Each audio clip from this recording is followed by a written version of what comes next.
Welcome back to the French Rugby Podcast with me, Tim Graves, former France hooker Benjamin Kaiser, and ex-Scotland back row Johnnie Beattie. We've got a very special guest coming on the show this week as well, and he has got a bit more time on his hands than he might have expected, so we'll get him on shortly. But how are you guys doing, first of all? Have you had a good week? Go, Johnny, go. I always start. You first. Very relaxed here. Mate, same old lockdown. Nothing's really changing. Last episode before Christmas. Kids get off school on Friday, so counting down to madness, to be honest. And no work. Nothing's moving. Waiting for this vaccine to arrive in France in 2023. I'm just looking forward to the world moving again, to be honest. Enjoyed the World Cup draw. That was great. Seeing what was going to happen for the World Cup 2023. But apart from that, very quiet down in the south of France. You did a few bits for that as well, didn't you, Johnny?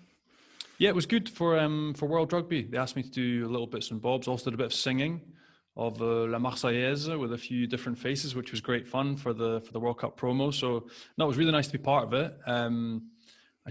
It's miles away from the tournament, but already it was something. It was something positive, rugby, something to shout about, something to look forward to for everybody. So no, it was really cool to be part of it. Shameful singing, but it was great fun.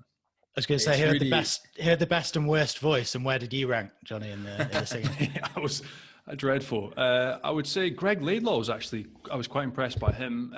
You kiss ass. Come on. Well, he's a mate. Best backdrop probably goes to Drew Mitchell. Very good. He had the Opera House in the background. That was very cool. And an absolute golden buzzer, an A for effort to Andrew Mertens. 100%. He had the French jersey on. He was ironing his French jersey on his ironing board back in New Zealand. No, he was great. I would say he definitely took the biscuit. He was first class. Yeah, I honestly, those little moments just make me get super pumped and excited about 2023. Yes. You could tell that France has got a special place in the heart of all rugby nations and all rugby players. Like Andrew Mertens, obviously, forget about Australia, but we'll never put any other jersey because they want to, a bit like what happened in Japan, they want obviously to experience France, experience Europe, experience our regions and our specialities and all that. And to be honest, I think there's a big emphasis put on Claude Haché at the moment, who's the head of development of that 2023 guy. So he is Bernard Laporte's right-hand man? Yep. And he was already head of the 2007 World Cup that was co-hosted by Great Britain and France. And the results were fantastic, but they did feel that they didn't start early enough to actually create a huge excitement around it. So that was the first thing they wanted to do. They should have done a lot more. I think, Johnny, you went on that 2023 train, didn't you? That thing they tried to do a path all around France with having Chabal and Fred Michalak and Johnnie and just other players, just showing a bit of the excitement. What's the World Cup going to be all about? Because yes, the final will be in Paris, but you know how it is. Those host cities, that's very important. They're the ones who are going to have 25% of the tourism and all the fans of all around the world who's going to come in, and they need to experience that from within. So I think it's a fantastic strategy in terms of communication, just to create that excitement, that buzz, and just realize, oh shit, in January, it's 2.5 years around, or it's around the corner. It's going to be tomorrow. So the same players that we're seeing now are the ones who are going to be even better, going to be there, right? So the excitement is massive. Claude Haché is doing a good job. You can love, you can hate Bernard Laporte, but at least when they've got something in their mind, they get shit done, huh? Yeah. And at the moment they're doing it great. But I was really pleased just to see again a reminder of how close to the heart. Like we always say, World Rugby needs a strong French team, right? The Six Nations desperately needs a strong French team, but we're different. We play our part in this whole of craziness of rugby. You know, we bring something special to the table, and that's why I think everybody will be so happy. A bit like the Lions going to South Africa. They plan it more 80% for the trip, 20% for the rugby, right? Well, France 2023, I hope it's going to be the same thing. Absolutely. We'll maybe talk about the pool draw itself with our guest a little later on. But I'm guessing it's been another busy week for you, Benji. Always is. Yeah. Just European rugby. So I did Northampton, Bordeaux. Not an amazing game, but tough to see the Bordeaux guys playing on. And it's funny, just as a reminder, I don't think we've spoken about this, or maybe a tiny bit, but I saw Guido Petit, the Argentinian second row, just walking out, and I'm thinking, wow, his head must be full of stuff at the moment. How can you just, put on a brave face and keep on going? And I'm thinking, there's a lot going on. The symbolic was that he was standing, I think it was with Paeva, the Lucette prop, and Woki behind him, so both black guys. So I'm thinking those images must clash all the time. I was just thinking, imagine I'm the captain of Bordeaux and he's hugging teammates like this in a hurdle. You must be thinking about it all the time, right? I mean, it's huge. It doesn't just go in one Monday. And then he ended up getting injured for 25 minutes. And I'm thinking that's not down to luck, right? No. Come on, let's not wish him bad. But it's basically your brain telling you, I'm not in the right space. How could he be? I mean, it's problematic. So, yeah, that on Friday, Bordeaux, and then I flew I did 700 flights to get myself to Pau, Worcester. Hallelujah! It was actually a decent game. They played some rugby. They chucked the ball around. It was okay. And I met up with my mate Thomas Domingo. We could speak about that. Yeah. So Thomas Domingo, he's a legend. Paul Tito, and Lan Petit, big fish. The form went all to get promoted into the top coaching job because they got rid of both coaches. And I'll give you an example of the forward and a back. Right, Conrad Smith, who's a back, obviously, decided to go home in February or something to see his family. Hasn't been back in Pau since. Okay, because of lockdowns and stuff, he's there. He can't travel back.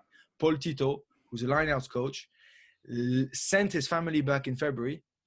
They haven't been back since. He's familyless. Wow. And he was meant to leave last week to finally go and see them because he dealt something with the club of being like, listen, give me a couple of weeks. I just need to go and see them. So he was only lineouts coach at the time. So he prepared all the training sessions in PowerPoints and, he really did a thorough job.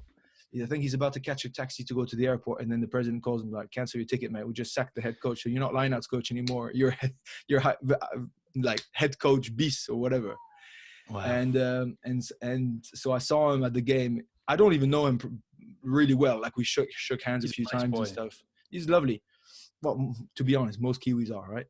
And he just rocks up and he's like, "Fucking hell, mate." It's like, I can't do this anymore. You could tell the poor guy, the life was out of him, and he's like pulling on his mask. They don't know what this is in New Zealand. Just don't know what it is. He can't blame his family for trying to stay there, protect their kids, and just pretend like nothing's happening on the other side of the world. But I just thought actually that crazy trip that was meant to be a little bit soulless, I ended up catching up with my mate Thomas Domingo, who's a really good mate of mine, watching a good game, and then actually seeing that, which was hello. Hey. Come on, who's this?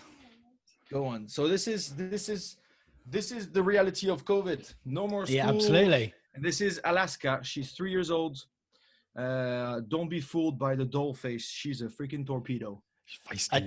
She will eat anything and she will beat up anyone. If you cross this one in the street at night, change trottoir. She's ruthless. I did tease our special guest quite well at the start of the show. I said we had a special guest coming on who had a bit more time on our hands. A very, very special guest. I was going to have her here, but I thought if you have the back sound, if it's Peppa Pig or Stickman the whole time, it might be a little bit long for our listeners. So just give me 2 seconds. I'll go sort this out. I'll be right back. No problem. Oui, Bye, Alaska. Bye. Just for listeners, that was a chair, not Alaska. She's still there. Yeah. Bye. Well, that was great, Benji. That wasn't the special guest that I thought we were going to have, but a bonus, Alaska. You can't top that one. That's it. That was an absolute exclusivity. Well, let's give it a go. Let's see if he can top Alaska. And as we said at the start of the show, he has got a little bit more time on his hands than he was expecting this week after Toulouse's game against Exeter was called off. It's All Black legend Jerome Kaino joins us. How are you, Jerome? Yeah, I'm good, mate. Thanks for having me, guys. Very good to have you on. So, yeah, we mentioned it in the intro there. How did you find out about the news of the game being called off this week? And are you looking forward to a weekend off to rest the body, or is it a bit frustrating? Well, I rocked up to training yesterday and there were rumours about some COVID cases in England, but it wasn't until the afternoon where we had an official team meeting for training where the coach said that there's a possibility that the game might get called off because of the number of cases that Exeter and Glasgow have. But Yeah, I haven't been training with the team at the moment. I've been rehabbing ankle problem, but yeah, it's quite disappointing. But not much changes for us. I think we're going to keep going with our training week, and unlucky for the boys, I think we'll have to train on Sunday to replace the game that we'll miss. Are the boys disappointed generally? I mean, it was a big semi-final loss last year. You're obviously looking to rectify that. Are the boys a little bit disappointed they don't get another bite and another crack at Exeter? Yeah, there was a sense of disappointment yesterday before training because the guys had worked up so hard to mentally prepared for this match. I think once the draw got announced, we marked this game definitely because it's still quite fresh in our memory, that semi-final. But also them being the reigning champions and also the pace they set in the Premiership, and also last week against Glasgow was definitely one that the boys penciled in to try and build up for.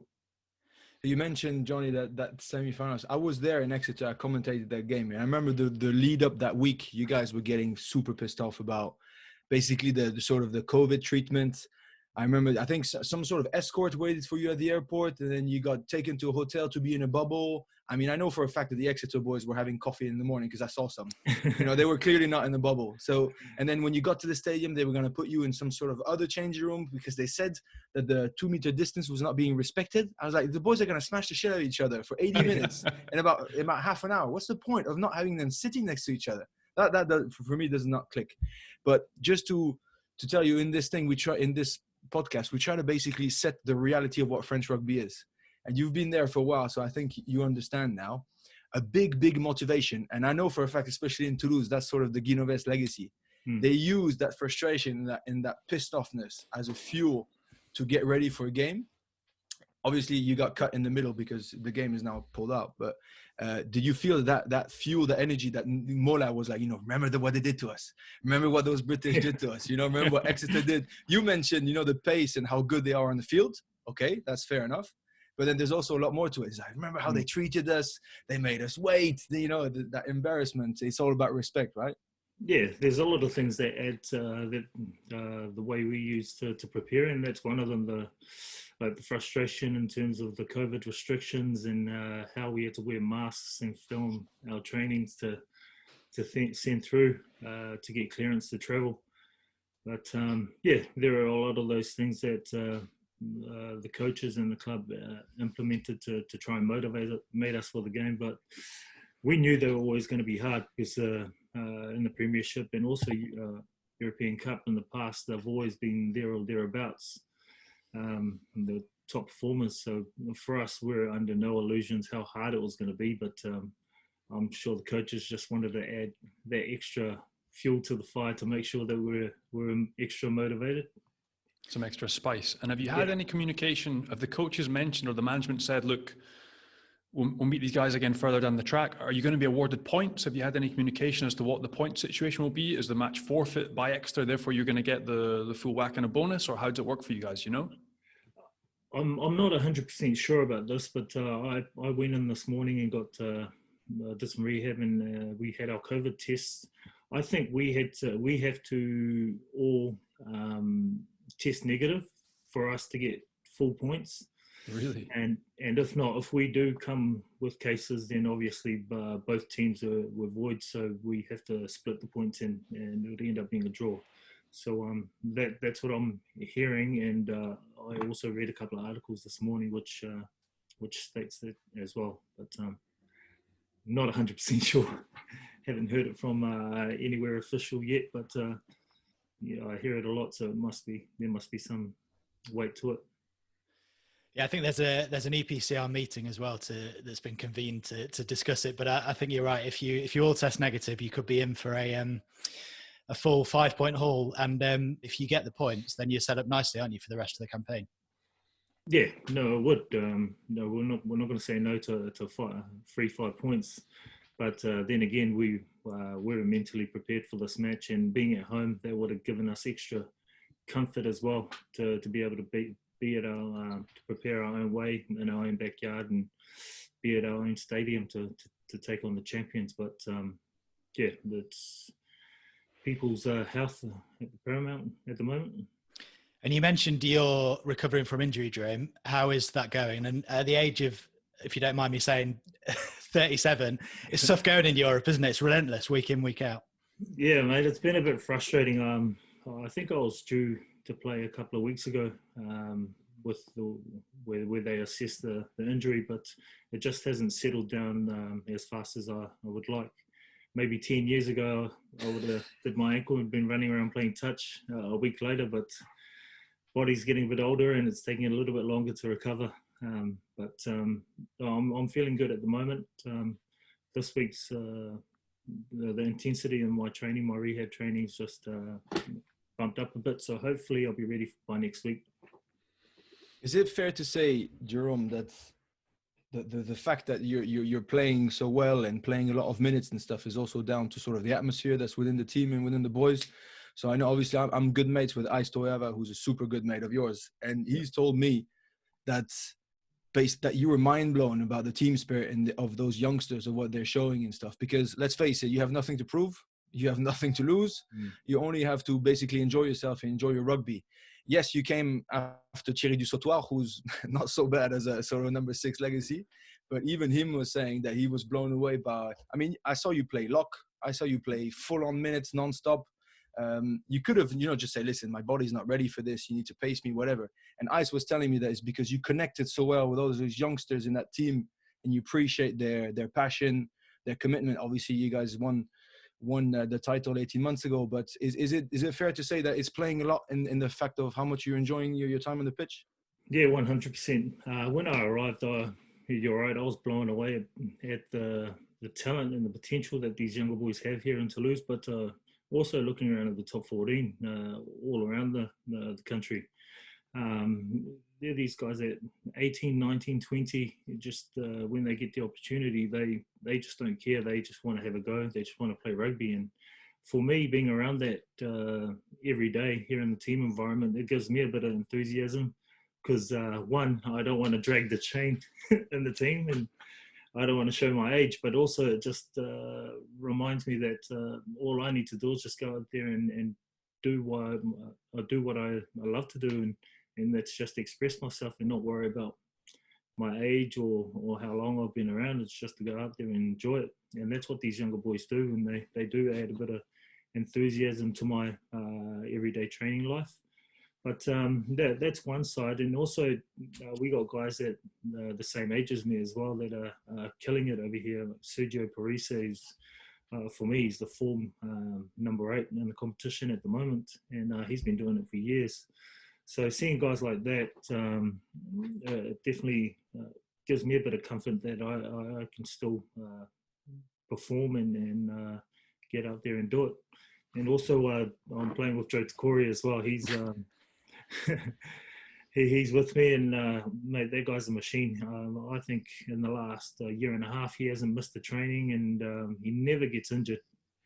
And he's too big, mate. How could he just get injures injured? people? He just bullies everybody else. He's too massive. He does I guess the it injury. helps when you're that size and you're. But yeah, guys like that give me a bit of a boost.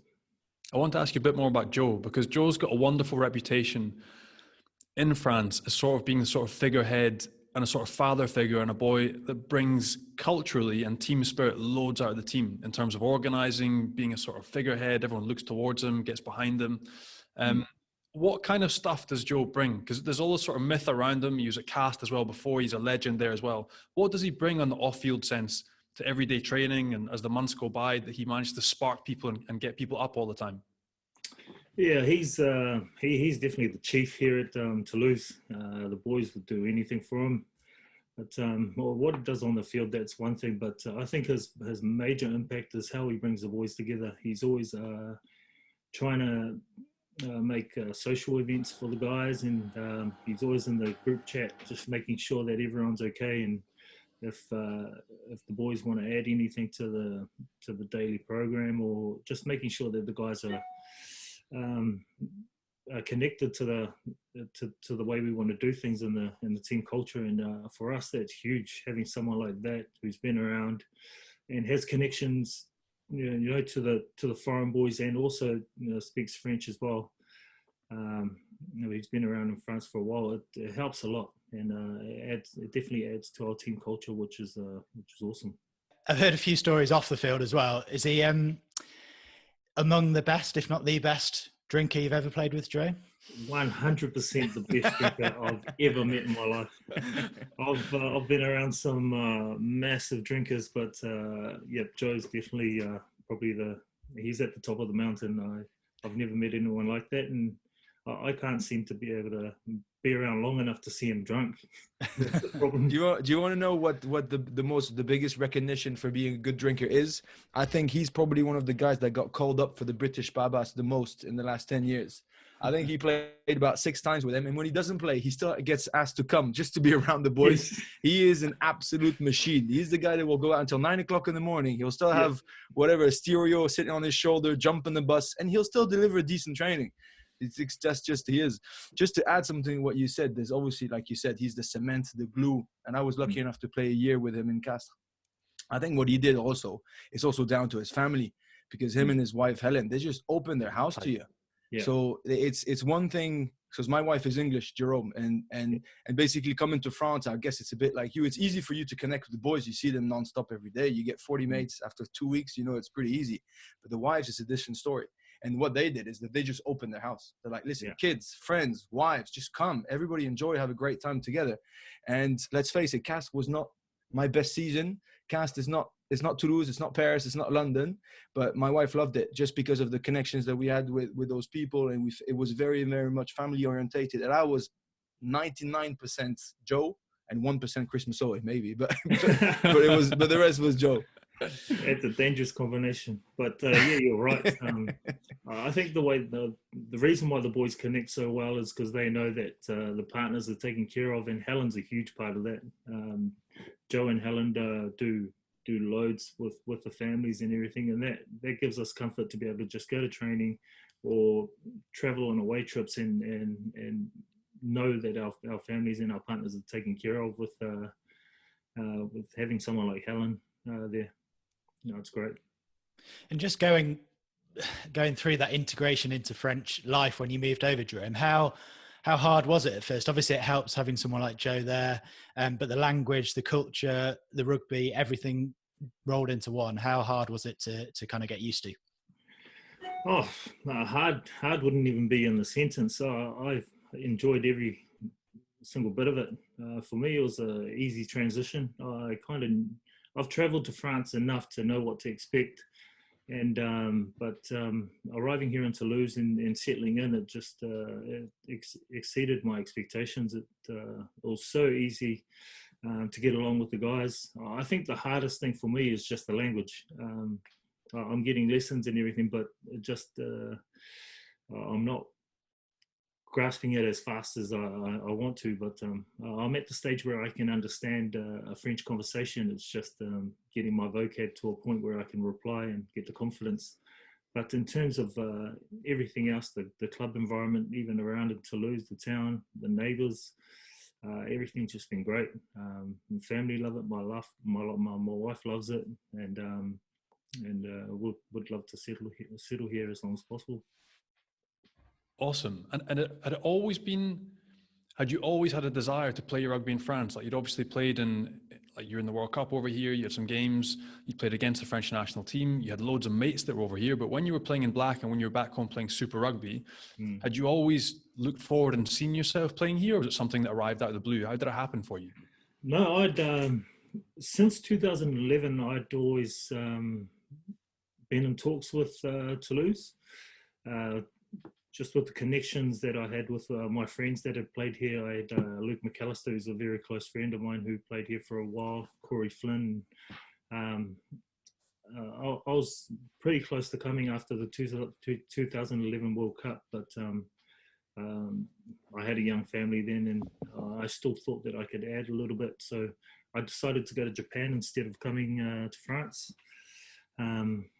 which was a little bit closer to home. But I always wanted to come to Europe, whether it was France or the UK, just to test ourselves out. Because there's this, all the boys in the Southern Hemisphere talk about how long the season is here in Europe.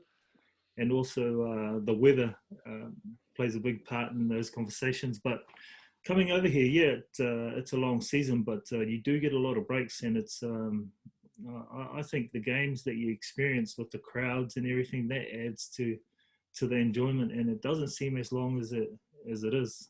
I've enjoyed my first season; it went by so quick, and I think that's one thing that deters some players in the Southern Hemisphere from coming up here, is that they say it's a long season. You play so many games, and I'm not too sure if you get a rest. But if they do come over here, I'm sure they'll enjoy it as much as they think. So you mentioned the crowds. I do think one of the biggest assets of France is literally the country. Absolutely. Because whether you're in Toulouse, Perpignan, Clermont, Paris, or Biarritz or Bayonne, where Johnnie is, it's just a different life, right? I mean, you feel like you're traveling from Spain to Italy, back to Paris, and whatever. And then you feel that in the stands, you feel that in the crowds, you feel that in the pride that people have. You know, those when you're in Pays Basque, they sing that song. When you're in Pau, they sing something else. In Toulouse, they speak Occitan. You know, and we're very, very proud of it. So you mentioned that. Obviously, it's gonna. I don't want to speak about the game because it's still sore. But if you remember the title 2019 that you guys deserved to win and you guys won it in fair play. If you talk about the celebrations after, because Toulouse is pretty hot. If you compare that to 2011, bringing the World Cup back in NZ, is there some sort of, obviously a World Cup to a Brennus is different. I get that, no problem.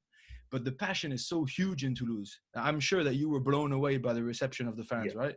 Yeah, 2011, that was special because it's being at home, and obviously it's a World Cup and it should be big, but that celebration in 2019 at the Capitals, it was crazy. I was blown away. I'd heard a lot of stories from like Clem Potreneau and a lot of the Max Meda, a lot of the ex-players had said, you better prepare yourself for the celebrations. But the way the city got behind it, and just seeing red everywhere in the city, it was crazy. And I don't think I've ever experienced something like that ever. And that gives me a bit of motivation to try and replicate that hopefully sometime soon. But yeah, you're right. The atmosphere that you experience at the stadiums, at the games, it differs from club to club because they have their own songs. They wave their big flags around, and I guess that adds to the enjoyment every week when you go out there and play. In terms of integrating, you said you found it easy on the sort of off-field side. People were really welcoming. How did you find the on-field stuff? Ugo Mole, as a coach that has evolved massively over the year, if you watch his team from Brive and how they played to what you guys do now in Toulouse, the template that you have and the players that you work with, how enjoyable is the on-field stuff? Like, you look like you're having the time of your life, still running around like a spring chicken, but how good is it playing that rugby with Toulouse? On the field, it was a little bit harder than I thought to start off with, but then I got used to it. In New Zealand, they always say play what's in front of you, but to a certain extent, because they're very structured. I came through a system where everything was structured to a certain point, and then you just back your skills. But here in France, it's play what's in front of you from the get-go. And I'm not used to that. I wasn't used to that kind of play where you just back yourself from the first phase to however long you have the ball. And I had to sit back and watch a few trainings to see how the boys adapted to it and how they do it. And it didn't really suit me at first, but and then I found that I just needed to go out there and enjoy myself. Like there was no such thing as a wrong decision. I'm enjoying it now. I think they've brought a lot more structure to the way we play now, and the younger boys that have come in, they've added to it. So for me, playing around like guys like Romain Intermac and Antoine Dupont, I always have to be on my toes. Oh, also someone like Cheslin as well. You always have to be on your toes because you never know what they're going to do, and all you have to do is just be ready to react to anything they do or the breaks that they make. And you mentioned those players, but see, Mola, from a coaching perspective, does he basically just go out and say, back your skill set and do whatever you want? Because the amount of offloads you guys chuck that I'm like, this is going to go wrong. Or you watch that game against Ulster, pouring conditions, but, you know, Antoine Dupont is still trying things, still trying to force 3-on-2s that a lot of coaches would say, no, handbrake on, don't try that. Is Ugo just like, go for it, have a field day, back yourselves and go and have fun? Or how does it work? Because some of the stuff that you throw together is ridiculous. Well, they're really well organized with the way they want the boys to play. They have a structure, but there are certain situations where they're like, you've just got to back yourself here. And a lot of the forwards are just like, oh, if we've got Cheslin, Roman, and Anton there, we've got to make sure that we're always on the move. So, no, I love the way they want us to play, and they want the team to play. And especially from props to the number 8, everyone's got to have a certain amount of skill set to be able to play that style. I think it's not exclusive to Toulouse. It's the way a lot of the teams play here in France, and it's great for a spectator to be able to watch and see, because there's some freakish things that happen.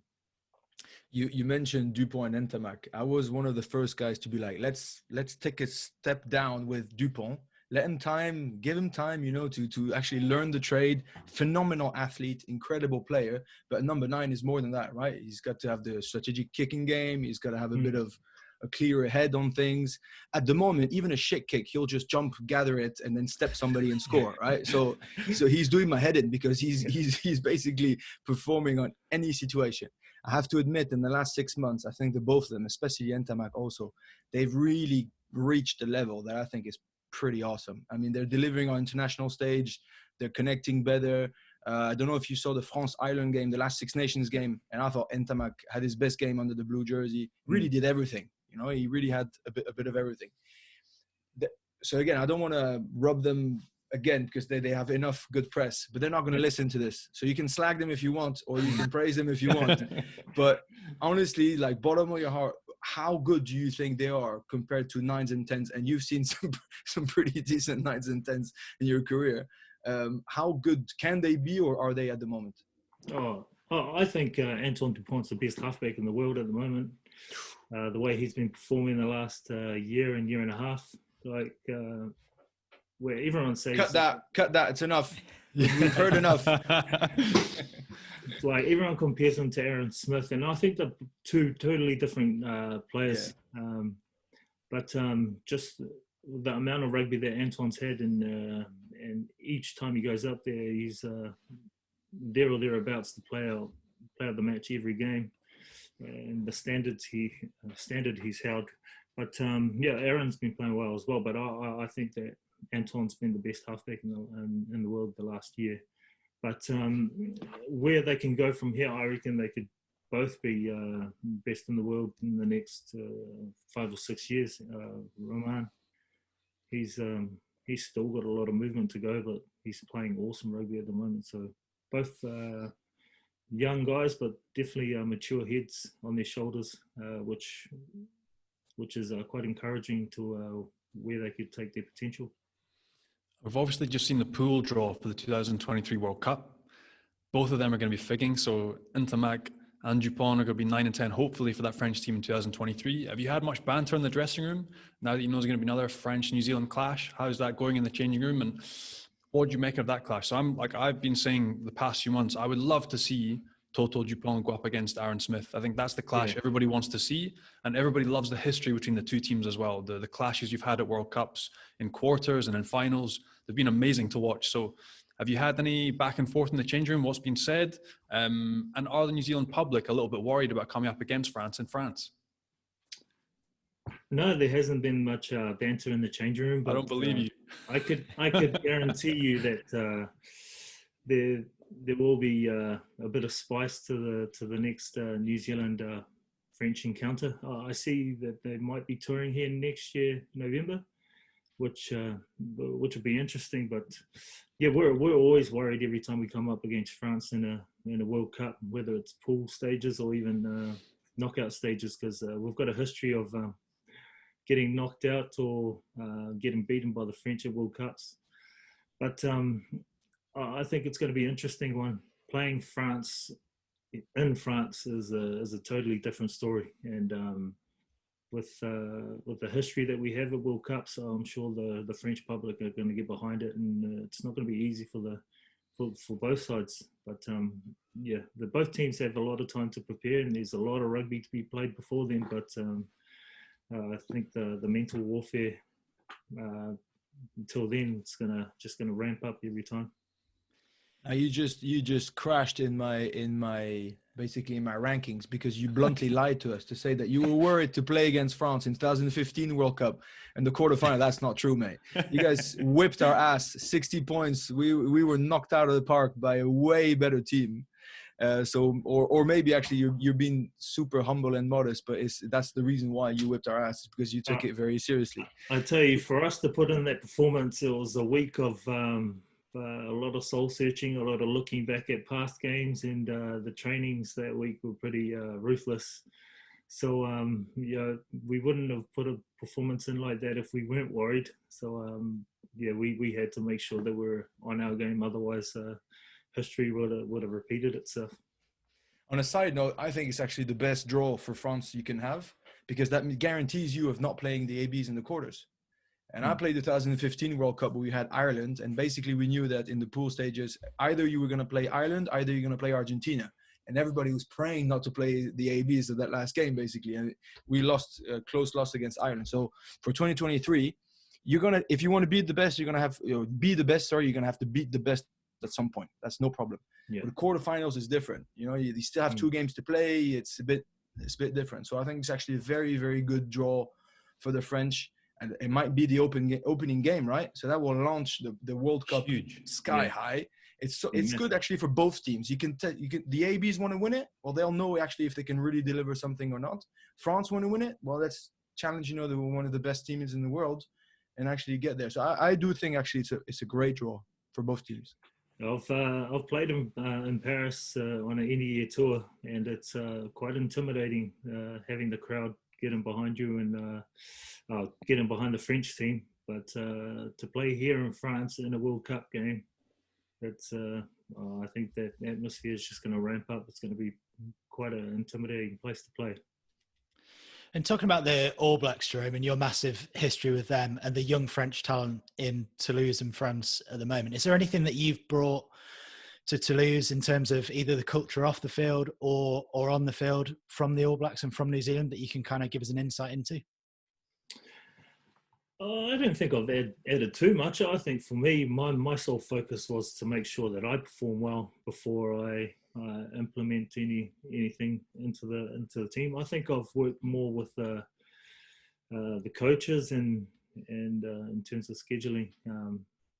But one thing I kind of feel like I add is that when teams do well here in France, at halftime there seems to be a hell of a lot of talking, a lot of excitement, and then if you're not doing well in the first half, you get into the changing room and it's the polar opposite. Guys are just quiet, heads are down.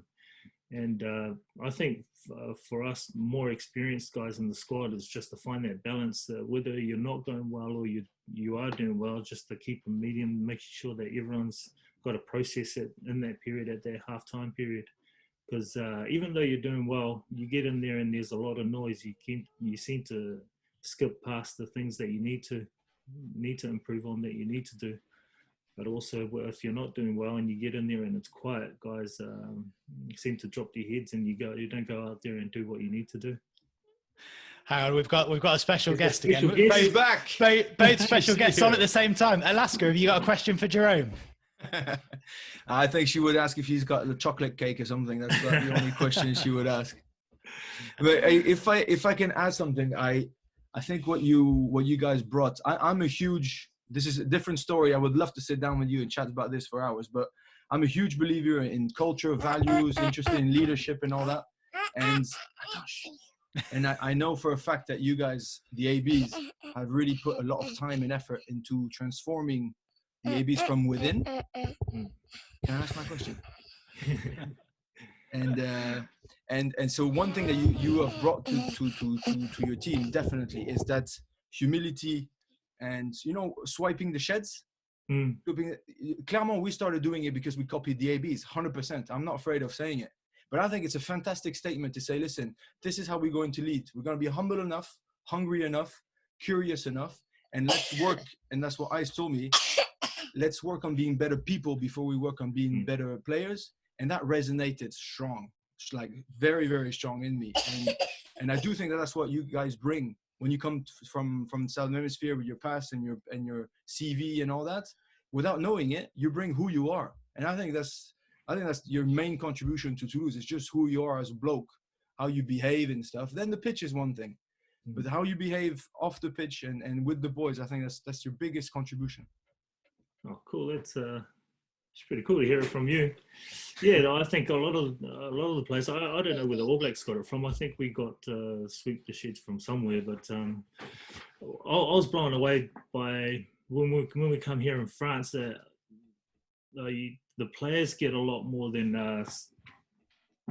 what we get in New Zealand. Like guys have to do their own laundry and that after training. But here in Toulouse, you just put your clothes in a sack, and then the old laundryman does it for you. And I think in New Zealand we have to make sure that we earn those privileges to get them. And I guess that's one part of it. But here in Toulouse, the young kids coming through, they're quite appreciative of everything they get, and they make sure that they earn their respect before they do things. So I don't feel like I had to had to do anything to make the movement on that side of things. But no, it's great to see that a lot of clubs are implementing that kind of thing. But yeah, here in Toulouse, it's been easy. There's so many great guys to get along with, and team culture has been awesome. So you've had some impact so far, but you're off contract in 2021. I was going to ask you, have you had any discussions about re-signing and staying on and extending the journey, or moving on elsewhere?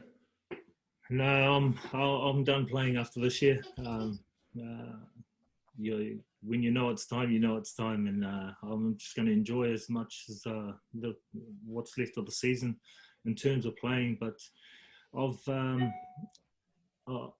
I've expressed to the club that I'd love to live in France for as long as possible. I've enjoyed the city, and we're just in talks and hopefully joining.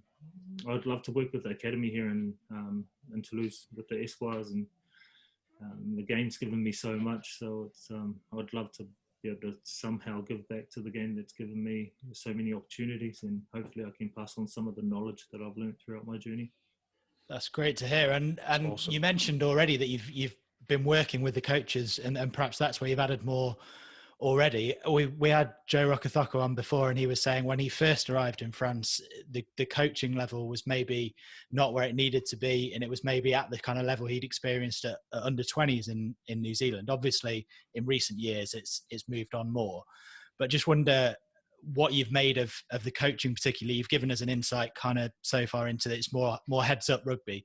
But yeah, what do you feel like you've added in that respect, and where do you think the coaching is at the moment in France?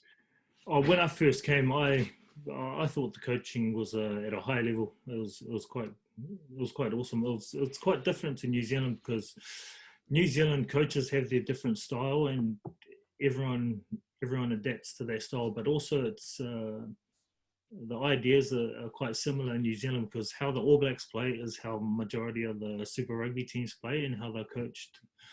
But here in France, here in Toulouse, I saw that a lot of the coaching ideas and the game plan structure were worked around the players' strengths. I think they put a lot of time into who we've got on the team, who we've got on the roster, and each player's strengths, and they built the game around that. And I didn't think I needed to add much to how the game plan needed to be. I think it was more in terms of little things we can improve in the forwards. But it's hard to try and improve things when coaches put so much time into players' strengths, weaknesses, and they built the game around that. And I think it worked. And it's working at the moment, because the coaches are still trying to evolve our game, evolve the way players play, and it's been awesome for me to be able to sit back and learn.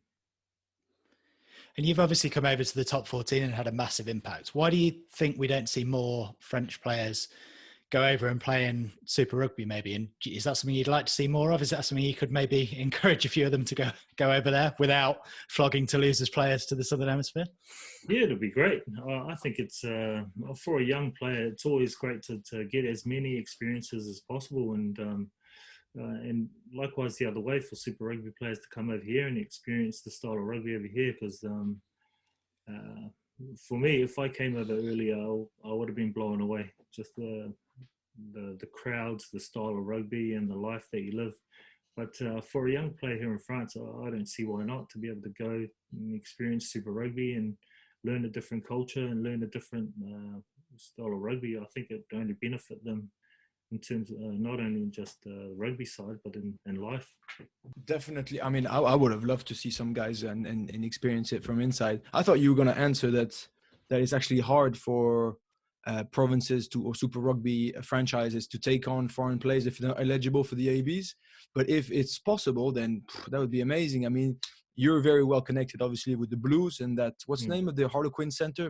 Joe Merchant. Joe Merchant, yeah. So I saw he just went. Apparently, he was killing it, and he's only came back as a better player. So it is possible. Yeah. Could you tell us like how that deal came across, if you know, and if you don't, who would you like to see in France you think could really benefit from taking a year and going down there from your Toulouse mates, maybe? I don't know how the Joe Merchant deal came along. I think he wanted to change and he wanted to experience something else, but I'm just glad he chose the Blues instead of any other franchise. But yeah, there are a lot of players here in Toulouse that I would like to see go over there, but for me it's more of the forwards and some of the players. I'd love to see Sele Tulafour go to Super Rugby and try it out, because he's special. He's a beast. He's just loves to play, backs himself, and for me, I'd like to see him go and try it out with some of the loose forwards in New Zealand and see how he goes. But I think he's going to be on the French team for a little while yet if they give him more time. But for me, I think he's quite a special kid. I think he's deceptively strong and good, right? And just if I could add, sorry, Tim, is the Cyril Bay, Julien Marchand. So extraordinary powerful. They know their stuff, right? But I think for them to become the best in the world, they would fit so well in Southern Hemisphere, just to actually learn a different trade, especially Cyril Bay. I mean, he's one of the strongest scrummagers you'll find. He might need to lose a few pounds, fair enough, okay? But still, I mean, he can shift that weight. It's not a problem, right? And I think Southern Hemisphere will probably teach him, and especially NZ will teach him a lot in terms of skills development and all that. I think their skills are pretty impressive, those two front rows for some big boys. They're quite mobile and they love to just carry the ball and express their skills. And Cyril Bay, he's special as well. But I would love to see those two go to the Southern Hemisphere and test themselves there. But definitely, I think those two are pretty mobile for front rows, the way they do things and throw the ball around. I think there is an official relationship between Harlequins and the NZRU. So maybe we've created another one here between Toulouse and the NZRU. Jerome, you're up for that? That's it. Now that you're going to be head of academy, you've announced it here. Head of academy and S-Bars at Toulouse sets up exchange program with Toulouse Rugby. Sounds pretty good. But I was going to ask you as well. So you're Samoan descent, and you just signed up. You're in the Pacific Rugby Player Welfare Board member. Obviously, Dan Leo is doing a power of work as well. Another man that's played in France, an absolute legend over here as well. The Oceans Apart film is outstanding. But I wanted to ask you generally just on your thought on governance, finance, Pacific Islands rugby, where it is now and what needs to be done. There's obviously a massive gap and a huge hole that needs to be helped and filled so that Pacific rugby can flourish properly. Generally, it's a big question, but what do you think needs to be done so that Pacific rugby can get to where it needs to be? Mate, it's I'm learning so much being on the board and learning from Dan. But in terms of what needs to be done, there's so much that needs to be done, and I don't think it's a one conversation fixes all type thing. I think there's so many issues in terms of even playing field in terms of the island nations, getting them more exposure to the top teams, and also revenue share in terms of the games that they play. They're never going to improve if they don't get the funding from the top level games that they do get, and the small amount of games that they do get, and also the treatment that they get when they do go to World Cups and competitions with a small turnaround, a few days turnaround that they get between games. And but I've learned so much from Dan and the rest of the guys in the group in terms of how things have been going. Like for me, being in the Southern Hemisphere for a long time, you do get noises about what happens to the players because you have a close connection to the boys that play in those teams, but you don't actually know what happens to teams that come over to the UK and play England or Ireland, and how some of the players are going into their own pockets to pay for their flights to even get on a tour. So there's so much that needs to be done, and hopefully I'm part of a group that can help get more exposure to those problems. I was going to say, because you're involved, aren't you, in that kind of lower Hawaii group with a few other former players? Yeah. I know there were rumours that they might be going into MLR and maybe not. But how important is that to get a sort of franchise where that could really help, couldn't it? Yeah, it'd be great to have a franchise to get more exposure to island nations, island players who don't get the opportunities, who don't get the exposure to come here to France to be able to play, and then ultimately get selected for their countries to play. So to have a franchise based in either New Zealand or Australia to help bring those players up, it's going to be hard for the island nations to be able to get exposure because they don't get as many test matches or other competitions to be involved in to be able to build their player base. And one of the major talking points when it comes to Pacific Island rugby as well is the eligibility rules, where you might get a player winning 1 or 2 caps for New Zealand and then that's it. Have you got any views on, obviously it's different for you personally, but for a guy like Charles Pietau, for example, have you got any views on that, what the eligibility ruling should be? Yeah, I personally would love for the eligibility rules to be loosened up with players who only have a few caps and haven't played for a couple of years on the international stage to be able to have the opportunity to play for their home nation or their country of birth. I guess it just adds to that competition, and it also gives a bit more strength to those island nations who don't have those home competitions to be able to breed their players. I think it would only be a good thing for world rugby, and it would improve the level that those island nations perform at. I couldn't agree more. I actually don't understand why World Rugby did not step on it. If you say that those players, imagine Charles Pietau being involved with Tonga, right? I mean, if you say that they can do that 2 years before and that they could potentially steal the spot of somebody else, that's different. But if you allow them just to go to the World Cup, I do not understand how they not agree it straight away. Like a guy like that, surely everybody wants to see him on the pitch, right? Yeah. Surely he can only bring to the team, bring to the competition in general, bring to the fans, bring to the excitement. So that I didn't understand. So you mentioned, obviously, share of revenue. I couldn't agree more. I mean, that documentary is heartbreaking when you see the Fijian guys filling 90,000 people in Twickenham. They make $5 million, and these guys will get for the equivalent of $45. Considering they had to pay for their flights. Okay, but it's not only them. I mean, I was with the Argentinians for a while in Leicester and in France and stuff. And Marcos Ayers had a big loose head.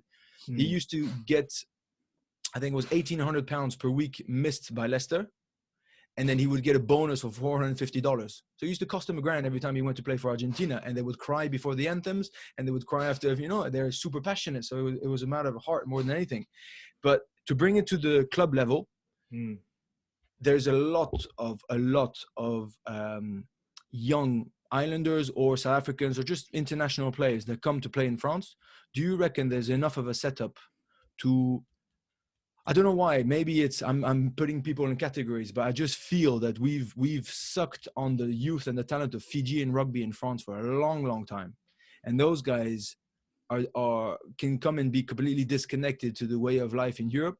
And I feel that if you send them back, if it doesn't work, because sometimes shit happens, and they go back, we haven't really we haven't helped them enough. It's a bit unfair, basically, to disconnect them from their roots 10,000 k's away, use them for their body and for their rugby skill, and if it doesn't turn out good, not to have that support network. I just want to know, do you see that in France happening at the moment? I personally haven't seen it, but I have heard a lot of stories about it. And I'd love to see the education, also that support system for the players who come directly from the islands, live in a totally different culture, different country. And if things don't work out, they're just shipped back, and then there's no real support network for them. I guess for us, the Pacific Island players' welfare, I think we're trying to bridge that gap, but I think definitely the clubs do have a responsibility to make sure that the players are educated, but also have that support system that if things don't go the way they planned, that they do have a soft landing, or they do have something else to be able to go back to. So that's why I'm quite keen to push a franchise or a competition back in the islands, that if they don't make it in the big leagues here in France or England, that they do have a competition or something to be able to go back to hopefully boost their chances of making it somewhere else. I know there are a few clubs in France that do it, Benji, so it's by no means just Clermont, but obviously because of your involvement with Clermont have an academy set up, don't they, in Nadroga? Is that right? In Nadroga they do, yeah. But so listen, the whole thing happened that since Napoleon Nalaga rocked people's lives in Clermont, scored 105 tries for this club, transformed the team, got the first title in 2010, contributed to getting the first title in 2010. They really saw basically the potential. What I know for a fact that it's an exchange of giving opportunity to players. So Aliveriti Raka, Pesili Yato, Tuikuvu, who's now in Brive, all those guys came from Nadroga. But also we send kits, the head of academy goes roughly twice or three times a year to actually give some training structures and to try to pass on the knowledge. So they're trying at least to do it a little bit better. And now the new thing is, because of the French Pacific Islands, there's a New Caledonia, Wallis and Futuna and all that. So there's the French Islanders is absolutely huge, and they're all playing in the French team now because they've got a God-given talent that is just extraordinarily perfect fit with rugby. Rodrigue Netti, who plays in Toulouse, Movaka, who plays in Toulouse, Vahamaina, that are playing a long time, the Tao Fifinora brothers, Celio Tolofua and his brother who plays in Toulon. I mean, they've got Moefana, that center, and nobody knew who he was 3 weeks ago. It was just so good. They've got incredible talent, and they are French. So it's the same idea. Guys who live in the islands deserve a shot if they want to come, because unfortunately, there's no real rugby structures in the islands at the moment. But I think it's too selfish and too narrow-minded to think that you can take somebody from 10,000 Ks, bringing to freezing cold Clermont. If it does work, look, Raka is French. He's married to a French woman. I don't think he's ever going to go back. And he's a great dude. Pisili Yato is fantastic. But there's not only success stories. There's also bad stories, like for everyone, anywhere.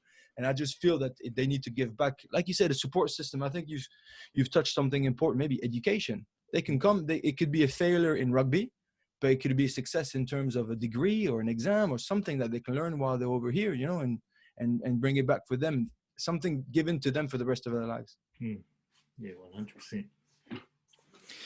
Well, thank you ever so much for joining us, Jerome. And that may be an insight into what you do when you hang up the boots at the end of this season. Maybe you can get involved in that as well. Maybe, if I can get on the field again. But no, thanks for having me, guys.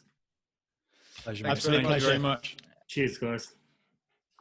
So he's really tight with Ice, really tight. And so he's told me a lot about him. I barely know him. I've spoken to him a couple of times. That's it. And then after the 2019 final, so he's double World Cup winner, right? He's got 80 caps for the ABs.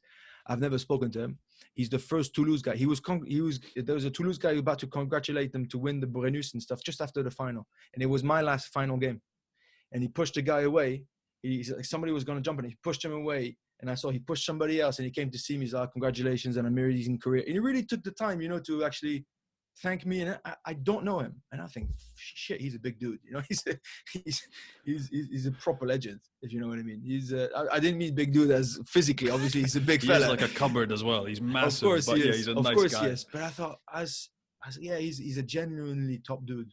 So another legend that we had the pleasure to speak to. And very, very interesting to hear, Benji, that he hasn't been in France that long, a bit more recently than a few others that we've spoken to, but already planning to stay and wants to work behind the scenes at Toulouse. It's amazing. It is a bit of it's a success story. Okay, what he's doing. So he arrived with the incredible CV, but there's a way to address it. So he says he fell in love because he's mega humble. He fell in love with the young players. They bring a lot of passion. Okay, I've heard from everybody in Toulouse that he's been a legend. All right, he's contributing a lot to the content. He's contributing a lot just by being an incredible bloke, leading by example on and off the field. You know, never complaining. Imagine, so if Jerome Kaino says, "Yeah, I'll play second row, no problem," and delivers a good game.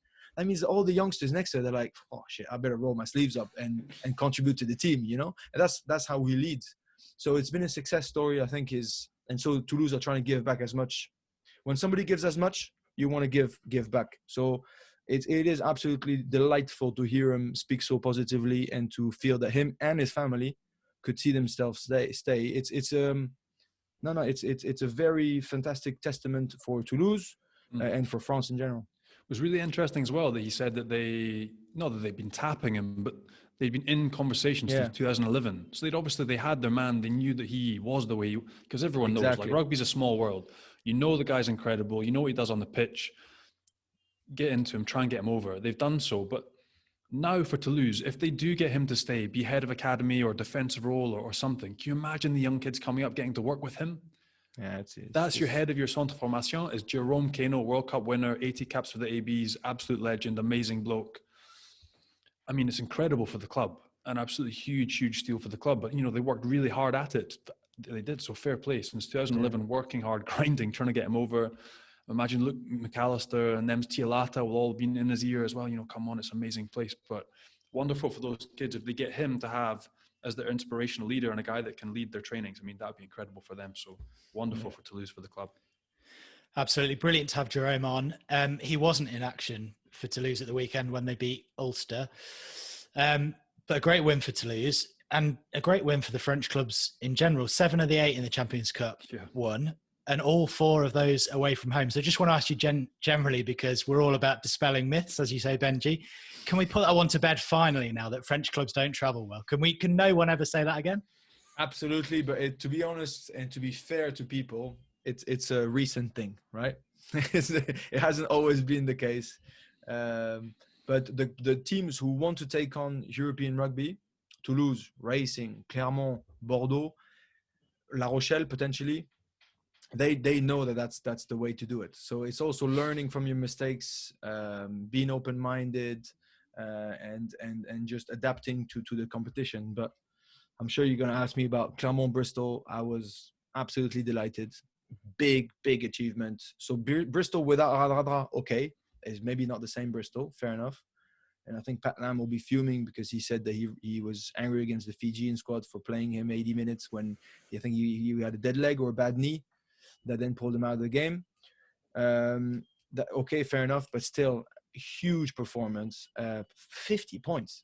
51 points. Bristol in Bristol.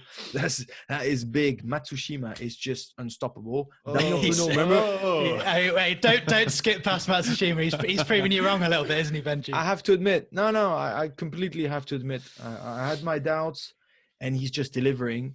From what I hear from the boys, he was very into his shell at first, and now he's gradually getting to loosen up a bit and to be himself. And apparently, he's a lovely bloke. I think he is much better at fullback than he is on the wing. But I have to admit, listen, I will bow down and admit that I was wrong. He is bringing so much to this team. He's incredible in attack. He is very, very good. Let's not forget, and that I did say a couple of weeks ago, Damien Penaud is a freak of nature. And when he will be back, he will bring so much, and he's delivering. Benji, I want to take a step back. We talked about the away wins there briefly. Do you think that this is a déclic, a change in the way French teams operate and how they approach away games? Because For me, I think that the secret to this year and all the away wins in top 14 and in Europe has been COVID. We haven't really talked about it, but because there's no crowds, there's no atmosphere, there's less intimidation, French teams are now winning away from home in top 14 and in Europe. But do you think now, when crowds come back, this is something that's going to carry on? They realize it's now possible? Because it's been something that's missing. They've been stigmatized for years that, they don't try away from home. They put out a B team. Yeah. They're going to come over here with a bomb squad. It's never going to work. But now, actually, for the first time in decades, we've seen French teams in France and in Europe dominating away from home. So hopefully it can continue. What do you reckon? No, I couldn't agree with you. I think it will continue post-COVID when the crowds are back. I think it's down to foreign input. So guys like Jerome just stepping in and speaking about mentality and what it takes basically to win away. It's also down to teams who want to win in Europe, so they have to adapt. To be honest, I played 8 years or 9 years in Clermont. We never sent a B team. We always went away. So we beat Munster and Munster. We beat Leinster and Leinster. We've beaten teams. And then in top 14, you would replicate and still win away. Racing are starting to do that. Toulouse have done that, obviously. And so these teams who know how crazy important it is to win away in Europe, replicate that in top 14. But now, because there's so many teams who can compete in top level Champions Cup, there's obviously so many teams who can do that in top 14. So I've mentioned the 3, but there's La Rochelle, there's, potentially Montpellier, Stade Francais. There's a lot of teams who can do that. But I agree with you. It's gone now. It might not be the case for the bottom of the top 14 teams, but I think that is sunk into the minds and the heads of top 14. You can only express that by showing the new French team. They went to beat Wales in Wales. That is a hell of an achievement. They almost won. They should have won. They could have won, whatever you want to say. England in England with a rotated squad. So it's now within the French gene, definitely. Before we sign off, we should give our special guest the final word, shouldn't we, Benji? Is Alaska's there in the background? Does she want to say bye? Alaska's there. She's been good, but now do you want to say goodbye? Do you want to say goodbye? Goodbye. Yeah. Did you hear that? We did. One more time. Tu dis au revoir? Lolo, tu dis au revoir? Au revoir. Voilà. Au revoir. The proper accent from Clermont. Awesome. The family salutes everyone.